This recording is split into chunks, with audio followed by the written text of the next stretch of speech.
What is up, everyone? Today is Tuesday, which means that's time for another live Q&A all about dropshipping. As always, I'm your host, Paul J Lipsky, and today we have a very special guest here to help me answer all of your dropshipping questions. Here we have with us Patryk in the house. What's up, Patryk? Hey everyone, nice to be here, Paul. Thanks for coming on, man. So I do these live Q&As every single week. I've been doing them for years. I've been answering your questions for you, and I decided this week I need some help. So Patryk agreed to come on. He said he's going to help me answer some of your questions. I'm not going to interview him, not going to, ask him some really tough questions. We're just here to hang out, talk about drop shipping, and maybe we'll have some debates over the answers to some of these questions. Yeah, I'm curious how this is gonna play out. Maybe there's something, something that we do differently, and we can discuss this over here. Yeah, for sure. So Patryk has a YouTube channel. It's also about drop shipping on eBay, Facebook Marketplace. Anything else I'm missing there? Nope, you pretty much cover everything. I try different side hustles as well here and there. Yeah, So it's all about dropshipping and I guess side hustles, but yeah, it's mostly Facebook and eBay. cool. Yeah, so very similar to this channel. So I have his channel linked up down below if you want to check out his YouTube channel. If you like what he has to say today. But let's see who's here. We have Mike here. Mike's a regular here. So what's up, Mike? We have Kared. We're going to answer some of these questions in a minute. We have Tyler. We have Steven. Steven says, ready for the live stream to learn some more. Awesome. So cool. Patryk, how you been, man? I haven't caught up with you yet. I'm good. Everything is fine. Trying to scale up some stores, opening new ones, trying to get some more sales. You know, Is that on, the is that Q4 on, is here. yeah. Are the new stores on Facebook or eBay or both? Facebook.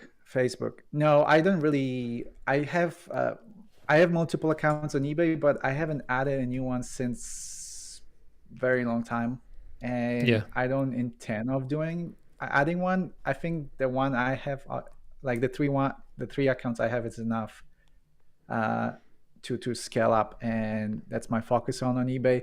For Facebook, that's a little bit different game. I add some shops here and there. Sometimes I remove the old ones. So yeah, with Facebook it's a little bit different. Yeah, I agree. I have I think about 3 eBay stores. I actually think I have a bunch more that I forgot about. Um, that I used to open them all the time. It felt like, but I pretty much only use 2 of the eBay stores now. 2 of them, the other 2 I use for like YouTube videos, so I don't accidentally expose my good stores. And another one is actually a really good one with a lot of feedback, but I had done some experiments on the other 2 stores that went really well, so I just kind of went all in with those ones, which is kind of a shame because the other one has a ton of feedback. But hey, at the end of the day, it's whatever makes money, right? Yes.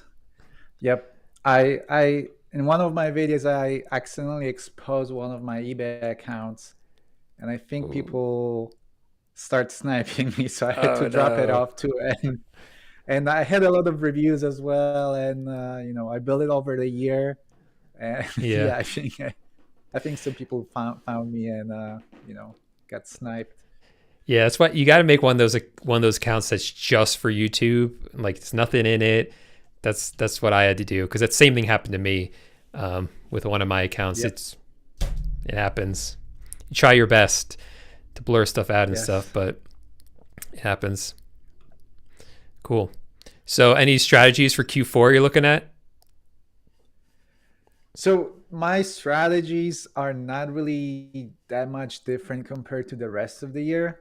The only thing is that I try to make sure that I have specific amount of listings added every day. So for me, it's usually 10 listings per account. Some accounts I add more, the ones that I had for years, usually add more listings over there, like something between like 20 to 30 listings a day. And that's honestly, that's the hardest part, but also the most important part for me, because how you scale in this business, like the only way to scale is by having more sales. How to get more sales? By having more listings, more accounts, and stuff like that.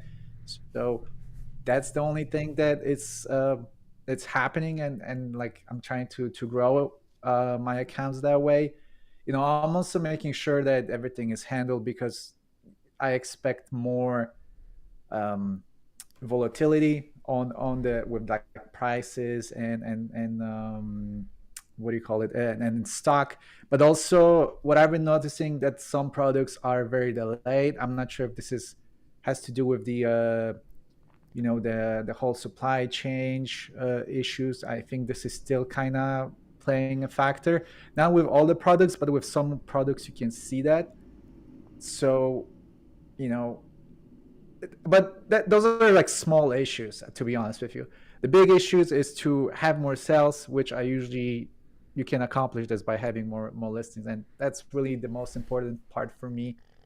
um, Product research, focusing on products that sell. I think that's the biggest one. People, I think, for example, with Facebook Marketplace, I think people are expecting numbers from like 2020, 2021. You have to realize that like during that time, that was like right after pandemic, or during the pandemic, people were just buying left and right. That was the economy at that time. That was the vibe at the Facebook Marketplace.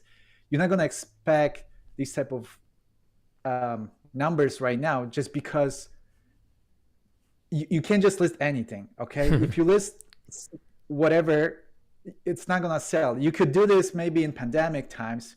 I used to list anything during pandemic and it would sell. You cannot do this right now. What you have to do, you have to go back to the roots, what Paul is usually saying. Try to sell products that actually sell. And if you find those products that actually sell, maybe look for similar products or something in the same niche. And that's what I'm trying to do. I always try to find products that sell, that people are looking for. I don't list random stuff, because when you list random stuff, you're not going to get sales. Yeah, don't expect whatever is happening in 2020 or 2021, because the times change. Yeah. A lot of people are saying that the economy is they use the word cooling off a bit right now. I think that what we saw in 2020 during the pandemic, I think that was kind of like a foreshadowing, sort of. I don't know if that's a good word to use for it, of like where things are headed, because even during the pandemic, the amount of online sales was much lower compared to the amount of sales that happen in physical stores. Like still, every year that's the way it is. More sales are done in person than online. And, as time goes on, that eventually online sales are going to overtake in-person sales. Like it's going to happen. And if we saw numbers like we did in 2020, that's coming. Like that is inevitable, in my opinion, going into the future.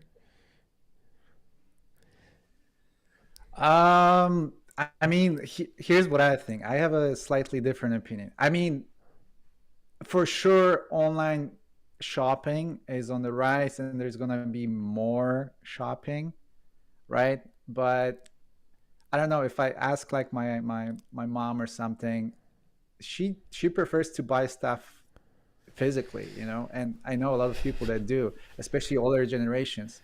Okay. So as long as they are around, that might not be the case. The people will still. Well, for now. But imagine I you know. imagine you stand in front of the mirror, you put on some glasses, and oh, this dress looks nice on me, and then swipe.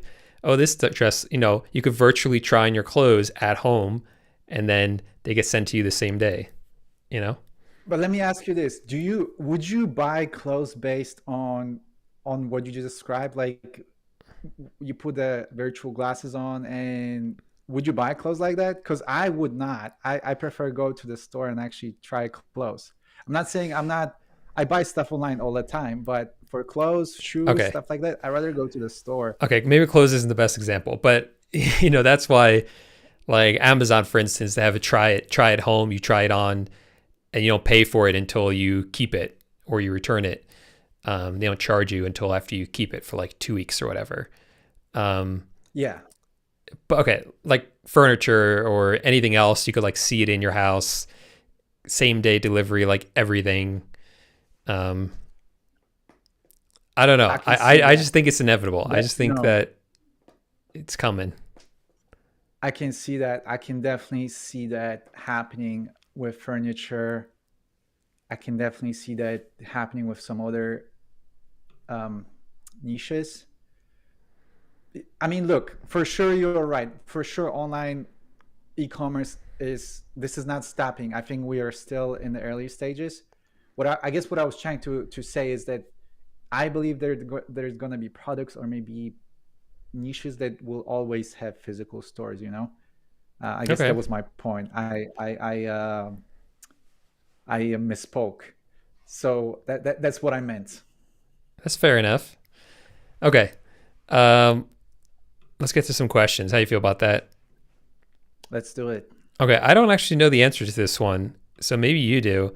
Tyler says, have you experienced problems with verifying a Facebook shop and it says the business or verification was in an incorrect state to be submitted? Do you know what he's talking about here? I think I do.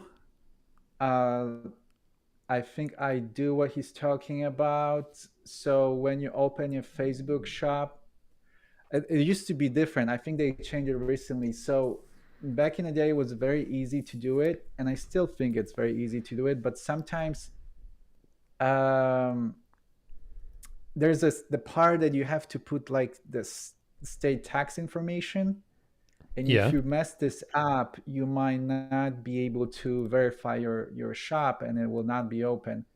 But I'm not entirely sure because I usually don't have these problems, but I know that some people do because I Hmm. they reach out to me.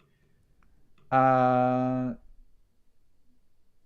I'm not sure, Tyler. Tyler, are you using your real information, or are you using maybe somebody else info? Make sure to use like real information, and um, that should help because I know some people try to play around with this, and maybe that's what's causing it. Let us know in the comments. Maybe there's something to it. Yeah, yeah. Let's see what he says. Um, cool. So this is a common problem people have. Also, Tyler says, "If have you experienced checkout issues with Walmart and Home Depot? Do you use a lot of Home Depot, Patrick?" Here and there, not too not that much, but I it's on my list. Let's Okay. just say that. Yeah, I find that a lot of websites that you buy stuff from, like any type of reseller, anyone who's doing a lot of purchases from websites, there's like a bunch of websites that will start to give you a hard time after a while, or even a short while, and it's mainly because they just see you making like a ton of purchases, and it kind of raises some red flags for them. Do you have any like workarounds for that you use, Patrick, when you run into that issue? I'm not sure because I think there's few things happening when you use Walmart. I can't speak for Home Depot because I don't have any issues with Home Depot, but I had multiple Walmart accounts, supplier accounts, and whenever I open a new supplier account on Walmart, very often they don't accept my credit card for a while or something like that. So what I do, usually PayPal works. So if I use PayPal, everything is working. I can buy products, but I'm not sure if that's what he's referring to. You are saying that sometimes after a while, you might have some complications with suppliers. I never had that issue, and Walmart is like one of my biggest suppliers, and I never really had a problem with that account. So I just know about new accounts. I'm not sure about Well, established accounts that have problems. yeah, I've noticed it kind of like a bell curve where like I've noticed that when I first create accounts, which admittedly I haven't done for Walmart in a long time, um, it's fine in the beginning. Like I can make some purchases, and then all of a sudden, like they'll start to block the purchases, and then it'll be okay again. And then it's like you're good forever. And the PayPal thing is checking out with PayPal is like the number one solution. I've found that it always works for me on Walmart and on Home Depot. Is just like it, for whatever reason, if PayPal says it's okay, they seem to be fine with it. So it tends to work really well. I think we talked about this last time we've met. We talked about some products that Walmart blocks you after they Oh have yeah, like a that's right. threshold, Yeah. and uh, we both agree that it's very often with electronics because they Right. don't want you to. They're afraid of fraud, basically. So with some Yeah. electronics, you have like a weekly. I think it's a weekly threshold. You can buy like one or two a week. You can't buy more than that because they will just they will cancel the transaction. Yeah. I'm not sure 100% why they do that. I assume it's something to do with fraud prevention. But that's just the rule they got. So you gotta work with it. Yep. um, what does this mean? All right, let's see. Cred says, is it possible to scale on Facebook Marketplace, specifically on Facebook Marketplace? If so, how? You have any thoughts on that? So you you for sure can scale with Facebook Marketplace, just regular Facebook Marketplace. It might be a little bit challenging because you only have one account and there's less automation with Facebook Marketplace, but you can do it.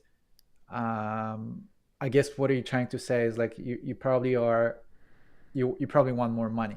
So in my opinion, if you reach a threshold that you list every day, you have a bunch of listing. Let's say you have like I don't know, you have 1,000 listings on Facebook Marketplace, okay, and you're making I don't know 500, $600 profit a month or something, but that's not enough for you. You want more. So in my opinion, what you should do maybe look into wholesale because the thing with one Facebook Marketplace account is that you have one and your margins might be, you know, um, you might get higher margins with wholesale. So you can just list a couple of listings, let's say hundreds of listings instead of having that 1,000. And with those hundreds of listings, you can make more money just because the margins are higher. So, if you only have one account and you want to scale it up, I would I would look into wholesale because you might be reaching a level that it might be challenging for you to scale up. Obviously you can add more listings, etc., and it still can work, but I think it's if you want you know more money, I will look into that, or just open a Facebook shop and work with Facebook shops because you can scale up with Facebook shops way easier than with just Mhm. one marketplace. I don't know what's your Paul, what's your opinion on that? Well, I wanted to ask you: do you do any wholesale on Facebook Marketplace? Are you doing that? No. Okay. No. But I have multiple. I have eBay. I have Facebook shops. I have a Yeah. bunch of other stuff. So I'm covered. I never had Yeah. to jump into wholesale. But if I'm sorry, I forgot the person's name. But Cred. if he's only using one account and he's looking for a way to scale, I guess that's your direction. That I mean, look, maybe I might be wrong, but that's just a suggestion. I think that's what you should look into it. No, I don't think you're wrong. What what always kind of got me was that I think that retail dropshipping is so I don't want to use the word easy, maybe the word simple, streamlined, straightforward, that like I hang on to it for as long as I can. It works on Facebook Marketplace, works on shops. I just think it's such a good model. Wholesale is awesome, but it comes with some complexities for sure, and a lot of hurdles to get to that point. And if you can make retail, I mean, if retail is still working, it's just a lot more of a straightforward process that I just like want to take advantage of for as long as we can. You know what I mean? I'm with you. That's why I'm not really doing wholesale. I don't really have wholesale listings or wholesale suppliers, Hmm. just because of exactly what you just said. It's simple, it's easier to do, and yeah, those are the main two Yeah. reasons why. No, Um, we have Marcus here, Steven here, Omar. hey What's up, everyone. Rich? What'd you say? No, I just said hey everyone. Oh, hey, everyone. Yeah. Smash the like button. You were in a. How was your trip, by the way, that you took? My trip, uh, my trip was great. I went to Europe for a month. I'm originally from Poland, so that's where I spent most of the time of the trip. But I also went to Germany, Croatia, and some other places. Wow. Uh, I haven't been there for for a very long time, for 8 years, I think. So it was nice to have this little vacation. I never took such a long vacation either, and big part of it why I went there is because of dropshipping, because of I'm more flexible now. I have more Yeah. time. I can do this type of stuff. So dropshipping was a big part of this trip, that I could take a whole month and go in and visit my family and then travel and explore. So for sure, That's cool. dropshipping. Thank you, dropship. Thank you, Paul, because Paul, I discovered you. So because of you, I discovered this. So you're a big contributor to this, I guess. Well, So what'd you no, do with but with your stores while you were there? Did you leave them on or? so yeah, yeah, I had them on. I had virtual assistants. Plus, I had some help. Someone I know was helping me out as well. So Mm, everything was automatic. To be honest, I didn't. There were a lot of days that I didn't even look into my stores or shops. yeah. So that was great. Awesome. Have you ever turned off your store's vacation mode or any other way? So I never. Actually, that's not true. I think I use vacation mode, but I don't remember. I remember I was sick. I got COVID earlier this year, and I might have used vacation mode then, Hmm. but I'm not sure. I don't remember. But usually, what I do whenever I have like a vacation trip and I don't have anyone to like look after my stores when I'm gone. What I usually do, I just raise the prices, and I think Oh yeah. that's the trick I learned from you. I think that's something that you talked about, and I just follow the same rule. And I think that's better than the vacation mode, because what I heard, whenever you do vacation mode, it's usually harder to get back, or it takes a while to get back, to get the Yeah. momentum back. So I think I just follow your rules. So I just raise the prices. Yeah, I do that like a couple of times a year, like after Christmas or actually right before Christmas. I do that.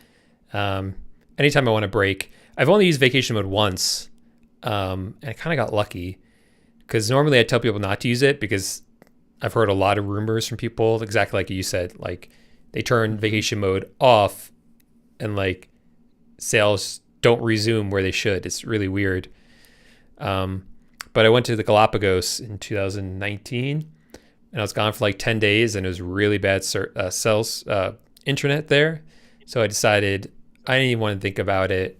I didn't want to stress out about it. So I just turned on vacation mode.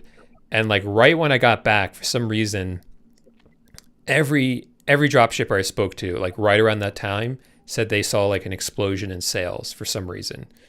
So I Mm, maybe that offset the vacation mode. I don't know, but I guess I got lucky. I guess so. Maybe all their sales exploded because my store was on vacation mode. Maybe that was it. Maybe the main competitor was out, so Yeah. yeah, I give myself too much they credit. Okay, we got that question. Same kind of thing. Rich is here. He's a Titans Tribe member and a member of Patryk's Discord. Patryk, Wow. what is this Discord thing all these cool kids are talking about? So you want the long story or the short story? Medium? I don't know. Okay, I'll give you We got medium 35 story. minutes, so All right. So last year, I always wanted to like connect with other dropshippers and people that follow me and do the same thing. So last year I started doing these like Zoom meetings. Um, some of them were live, some of them were recorded, and I sent the link publicly to everyone. And I was like, "Hey, come in, talk to me. Let's see what." I think it's also started in Q4. So we were just, and I call it like a dropshipping challenge or something like that, Facebook dropshipping challenge.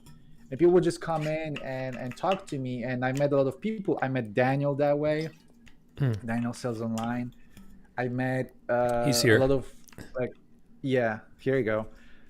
I've met a lot of people that way, and I stopped the challenge. I think it lasted for 4 weeks, and after that, I was like, wow, this was cool. Like it was a good way to click and like get the news out very quickly and learn some stuff, what works, what not.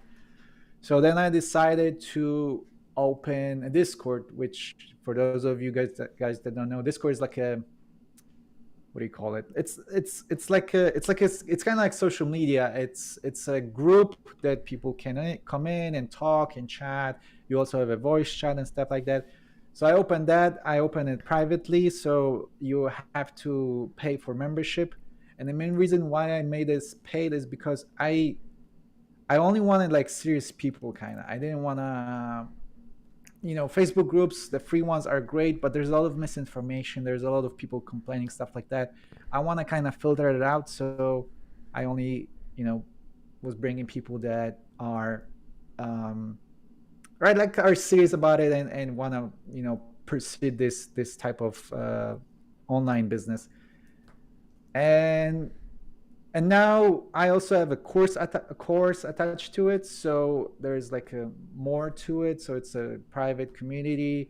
We have the weekly meetings. You have the course. So it's like a bunch of stuff. You were a guest one time. Sometimes we have Hmm. guests.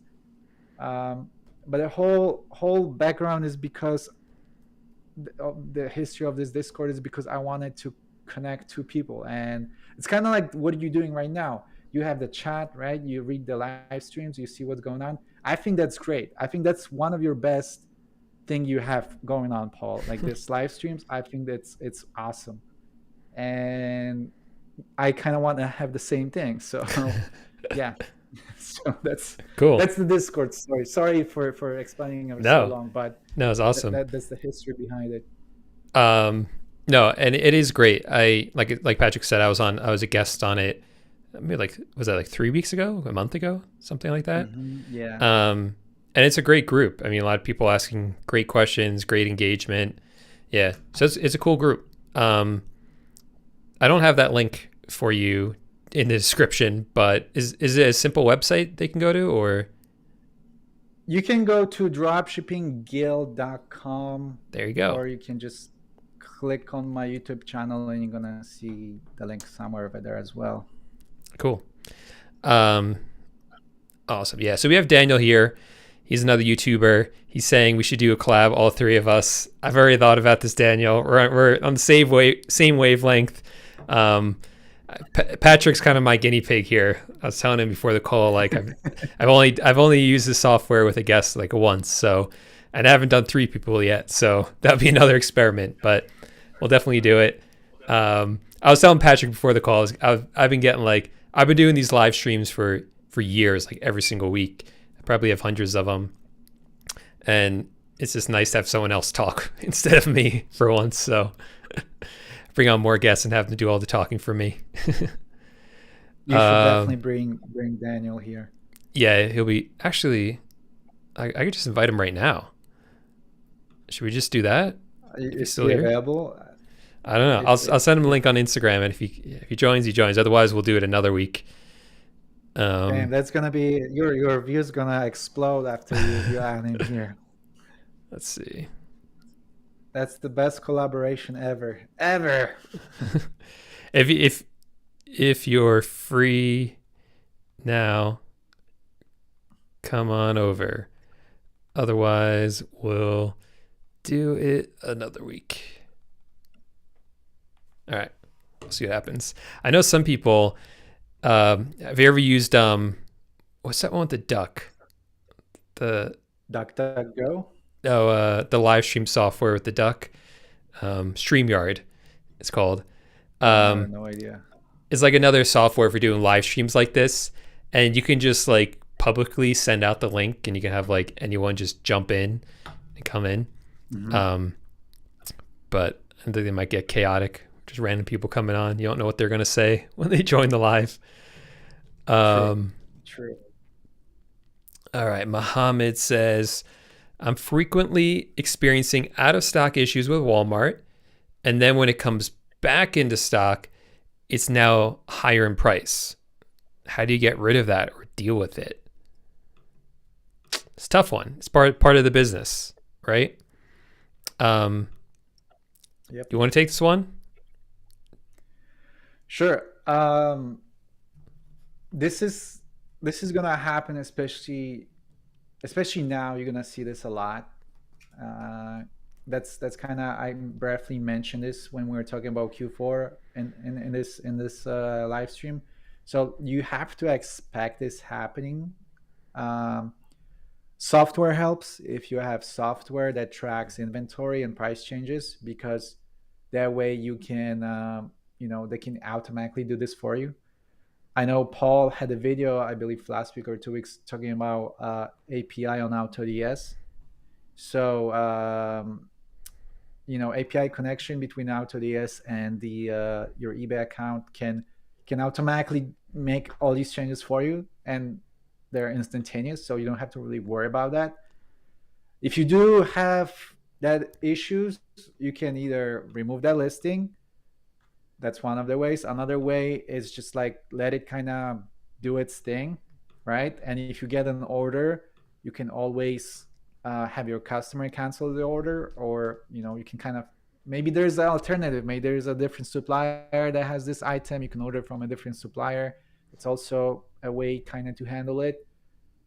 But that's, yeah, that you have to expect this. I know it's not, it's annoying, but that's the part of the business. That's you this will happen. You can't avoid that. Yeah. Yeah. I agree 100%. And great point about the software too. Like that's, an ounce of prevention is worth whatever that saying is. I don't know. Prevent it from happening in the first place with good software. I started using API software. I'd been avoiding it for years and years and years, and talked to a lot of people. Patryk, one of them, kind of convinced me to give it another shot. And yeah, I mean, it works. I mean, it's better, and we haven't had any issues with it. So especially during Q4, that's when I really wanted to get something good in place. Because you're going to see a lot of price changes and stock changes during Q4. So good software is really, really helpful. Yep. Oh, this is a good one to talk about. A topic of interest. Stan has a question. I guess he's asking about automation services. Says, are you aware of anyone that manages your eBay or Facebook marketplace business for you? Would it be VAs, he says. So there are services out there. They're called automation services. It's mainly for Amazon though, where they'll charge you like 25 grand up front to run your Amazon store for you. There are people doing it for eBay and Facebook Marketplace. Kind of want to hear your thoughts on that, Patryk. Have you thought about these services and your opinion on them? I think first of all, you have a free will to put money wherever you feel you want to put them, right? So if you feel like this is the right choice for you, hey, you can do it. uh Well, the way, oh, here you go, Oh, here's here you go. Daniel. Oh, hold on. But Can you see me now? yeah, we can see you now. So everyone, this is yeah, Daniel. Sorry, I didn't mean to interrupt you, Patrick. He just called in. So no this is worries. Daniel. He has a YouTube channel too. I don't have it linked up down below because he's a surprise guest. But it's Daniel Sells Online. How you doing, man? Good, good. I was just listening to the live. I wasn't expecting to get an invite, but thank you. Yeah, the more the merrier. Um, we're just hanging out, chatting, answering questions. Patrick was about to sell us his automation service. I think is that what we're doing? Yes. So okay, I had a long thought, but I'm gonna shorten this up. What I'm trying to say is,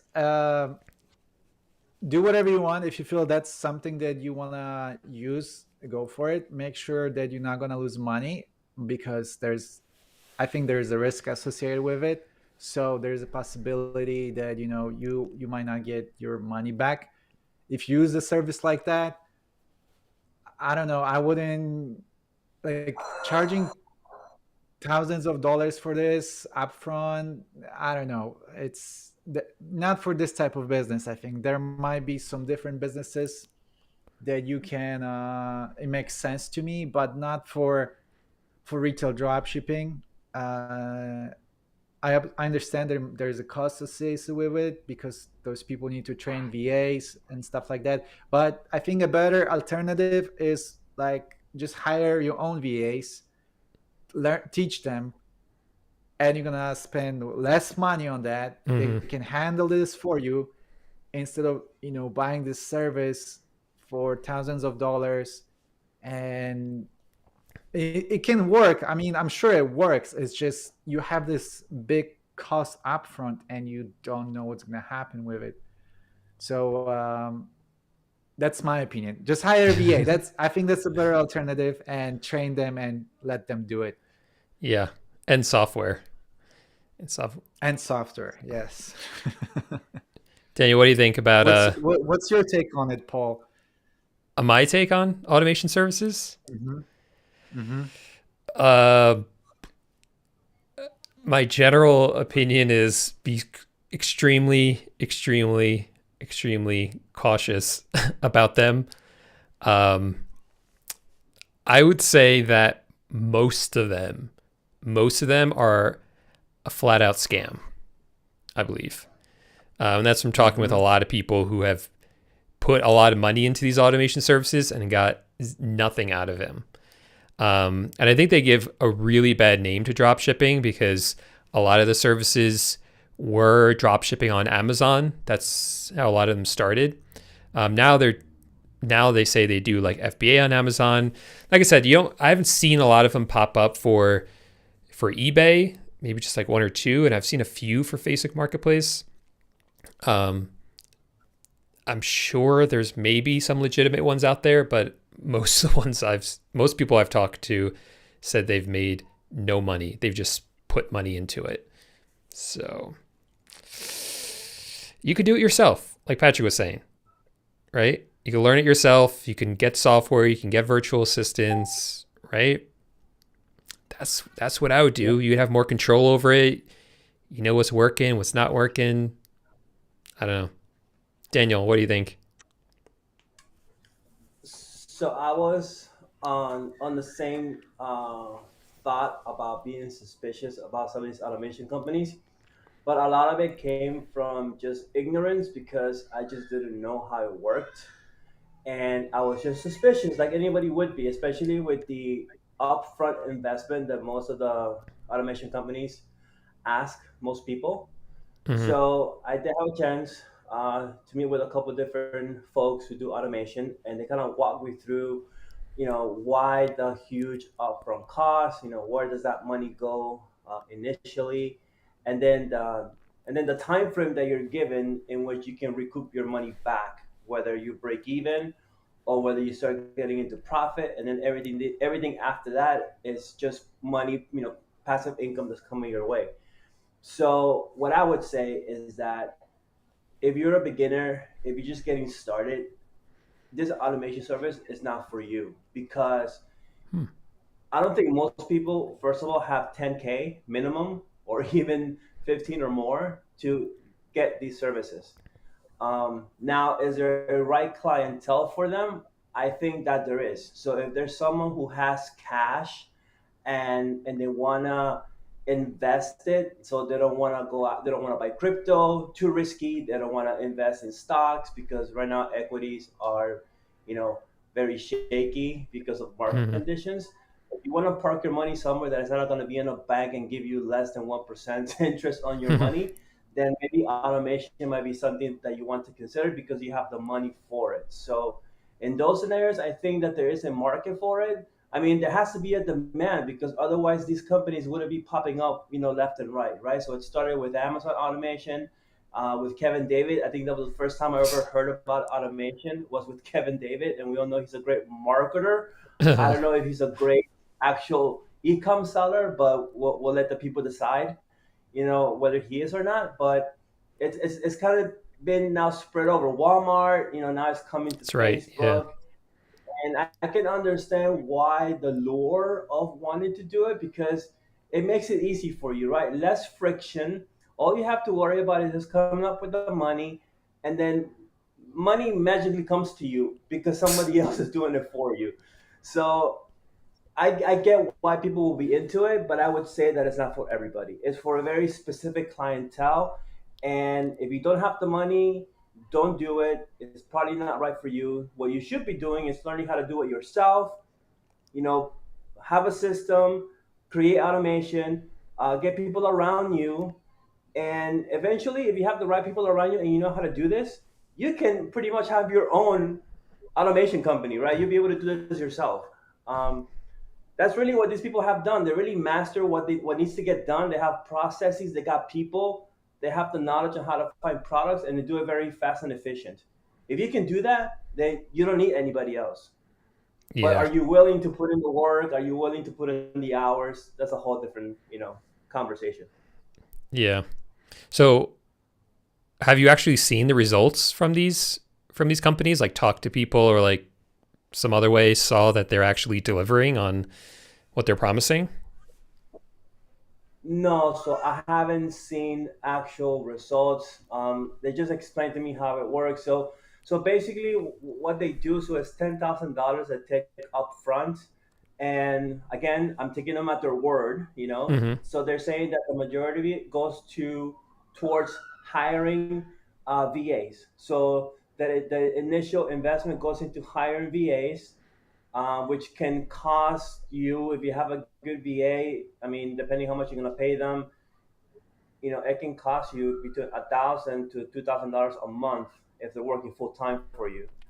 Um, Depending the level of talent that they have, right? Some VAs command a bigger salary because they just have more experience. Right. But I mean, it's always negotiable, of course. And also, another portion of the money goes into buying a computer. So they actually buy a laptop, and that laptop is the one that's going to Oh. be used for the automation for the service. And that's a laptop that the VA is going to access. So right there on the laptop, you can have like a couple $100 on the laptop alone, plus VA salaries. You can argue if it's going to be two VAs, let's say, I don't know, it's $4,000 a month, very inflated prices.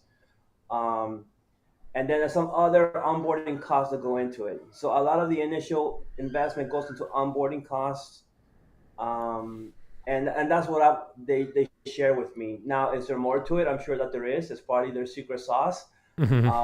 but that was the information that was given to me. So I mean, always do things, ask questions, and ask obviously for results that they are delivering, before you commit to anything, right? And anything, you always want to see proof that they're legitimate. They have good feedback from people, and just make your choice, make a decision, whatever you think is best for you. Yeah, I guess that makes sense.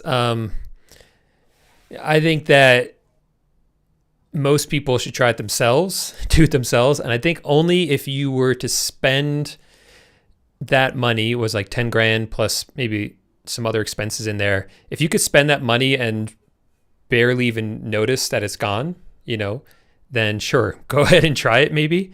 If you could think of it as investment with the potential to go to zero and be okay with that at the end of the day, then maybe go for it. But I'm still very skeptical, only because I've gotten so many DMs from people saying, "Do you know this person?" And there's just like so many people I haven't heard of that are running these services and just ripping people off, and they're just good at marketing, good at Google ads or whatever, so they're getting people's attention, or they have like big Instagram accounts, getting people's attention, getting them to sign up, basically scamming them, whether it's intentional or not, and then giving dropshipping a bad name because of it.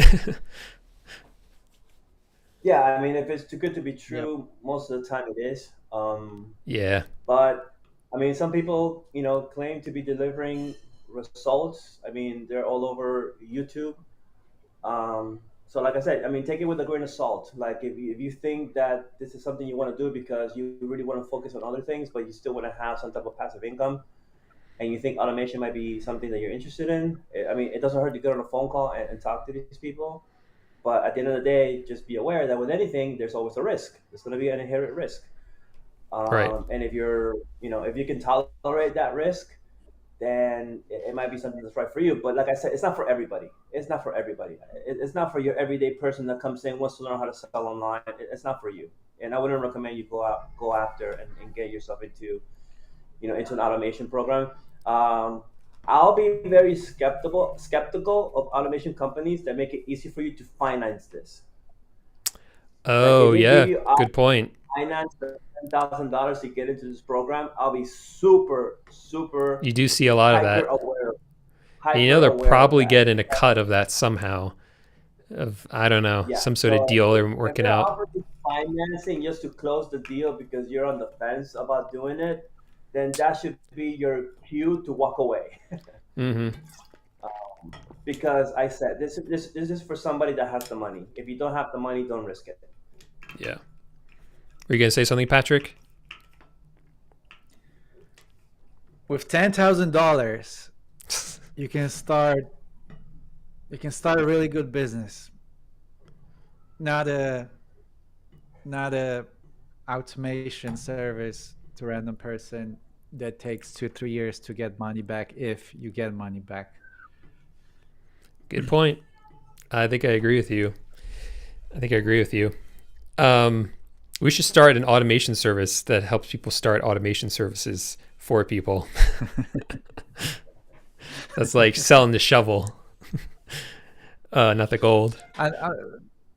Yeah, I think, look, if I think Daniel had a good point. If $10,000 for you is like whatever, Yeah. yeah, sure, why not do it? But I think most of the people that are watching this live stream, $10,000 is still a good chunk of money. So I, I, I mean, come on, like it doesn't cost whatever you were saying. How much the VA costs? $2,000-$3,000 app start. That's I don't.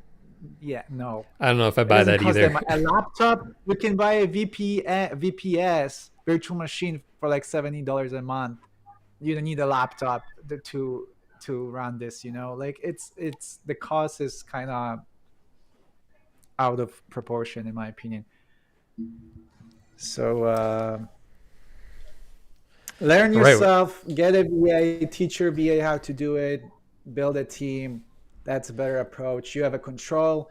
You don't spend thousands of dollars. You don't have to finance and ruin your credit and any of that. Just or if you wanna like start an actual legitimate business with $10,000, like you can do the online arbitrage with $10,000. You know how many like products you can arbitrage.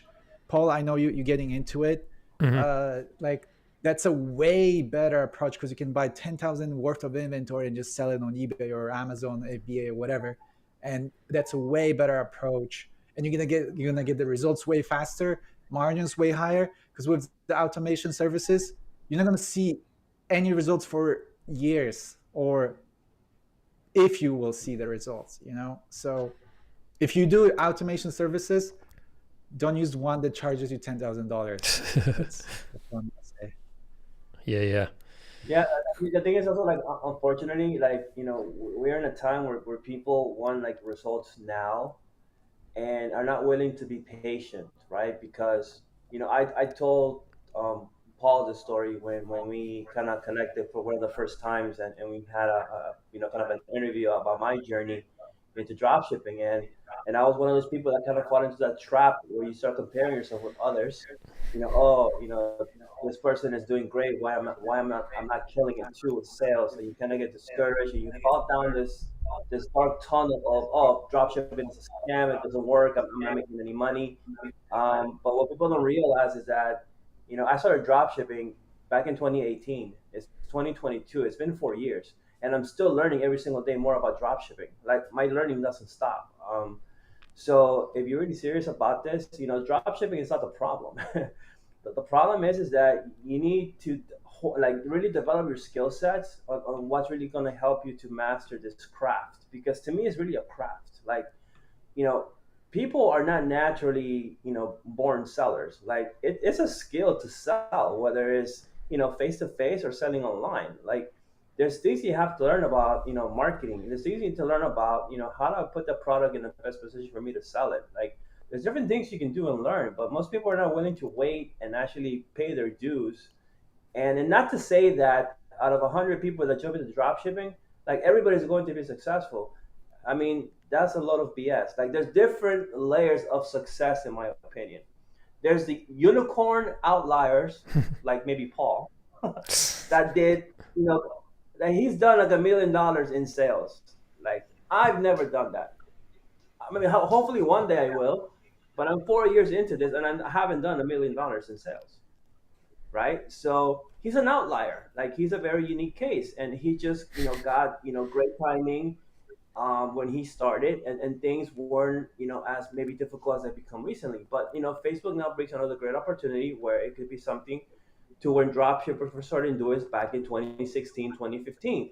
There's a possibility where it's gonna catapult you to put you in a position to be one of those dropshippers that got in early, and you're gonna be riding the coattails of success.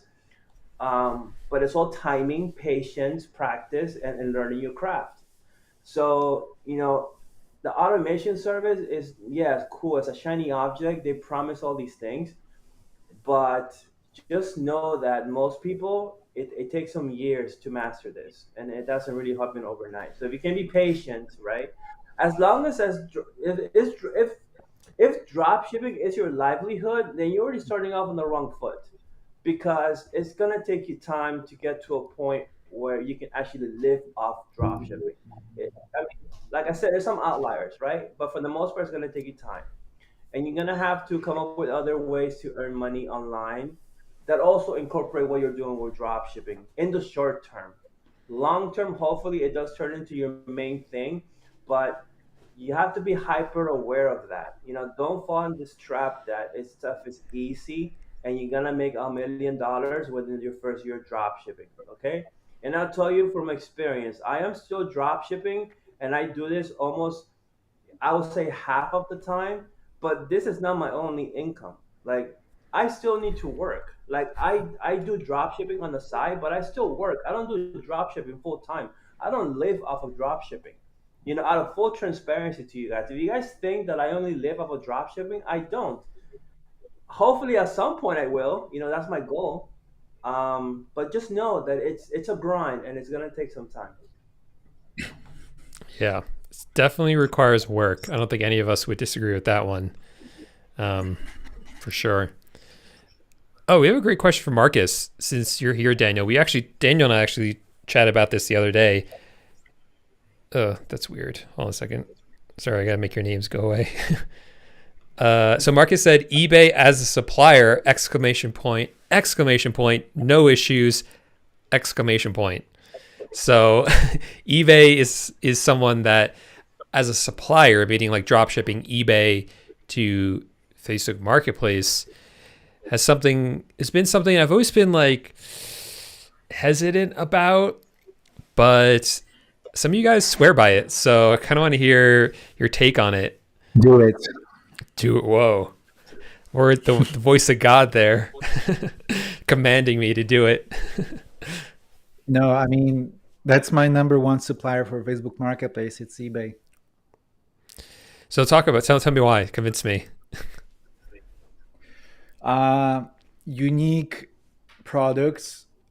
Very often, these products have on eBay. You will find a lot of like collectibles, antique, um,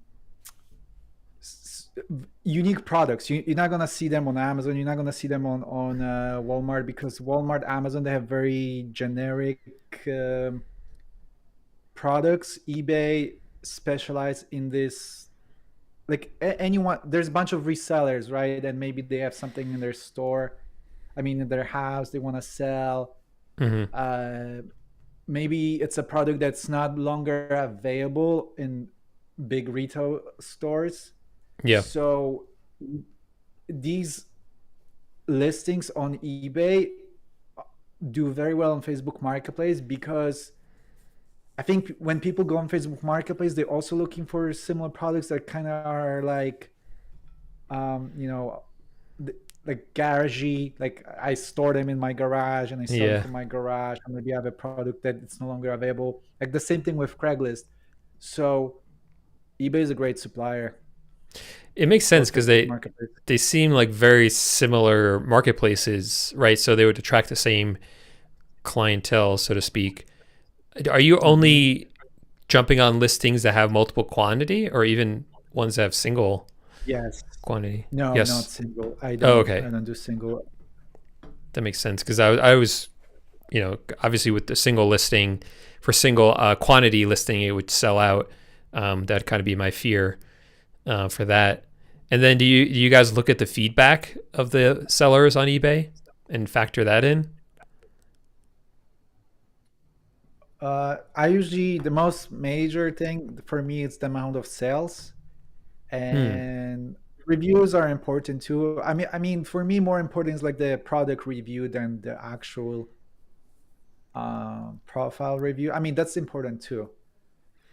Yeah, but sales and then reviews are the second stat I look at when I'm looking for these products.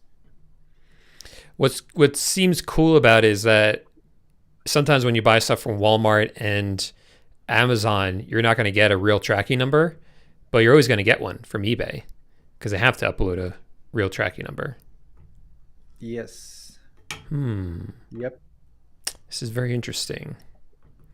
Take a look into it. I've been buying a lot from eBay to sell on Amazon lately. I've been doing some online arbitrage that way. And what I like about it is that there's a lot of great deals on eBay, but I'm buying stuff that's like there's only one available or two available. And sometimes people price them, they don't know what they're selling. They don't know what to price it for. So they price it at good prices. I buy them and sell them on Amazon. But Facebook Marketplace, I don't know. You guys are convincing me. Sounds pretty good. Well, I mean, Daniel, are you using eBay? Yeah, I use eBay as is my main supplier, and I mean the number one reason for me is like you said, variety. There's a lot of variety of products, and then the second reason is because it's just the price. I mean, you can just find so many things that are so affordable, but when you talk about like perceived price, what somebody would pay for it, most of the time you can mark that same product 20, 30, even 50%. I mean, I sell cases for iPhones on Facebook Marketplace that I can buy on eBay for like $8, and it's free shipping because almost everything in eBay's is free shipping, and I'm flipping it on Facebook Marketplace for like $20 plus $5 shipping. Damn. I mean, Nice. you can't beat that. So yeah, for me it's the price. It's like buying from a wholesale company, but it's really eBay. Yeah, yeah. Yeah, that makes sense. I'll have to highly consider this now. Well, it is the hour. I know Daniel got you in late, so I'll have to have you on maybe next week or the Glad to week be here. after. Thank you. What'd you say? No, I'm saying glad to be here. I mean, thank you. It was Cool. last minute, so yeah. Yeah, I'll have to have you at the top of the hour another week. I'll give you a link ahead of time this time. Patryk, Daniel, thanks for coming on. It's a lot of fun. Thanks for helping me answer questions. I didn't do so much talking this week. If you guys want to come back, just let me know anytime. Thank you, That was Paul, awesome. for inviting us. Of course. All right, everyone at home, thanks so much for watching. And make sure to give the video a thumbs up. Make sure to subscribe to my channel, Daniel's channel, Patryk's channel. Give us some love over there. Appreciate you guys. See you next time.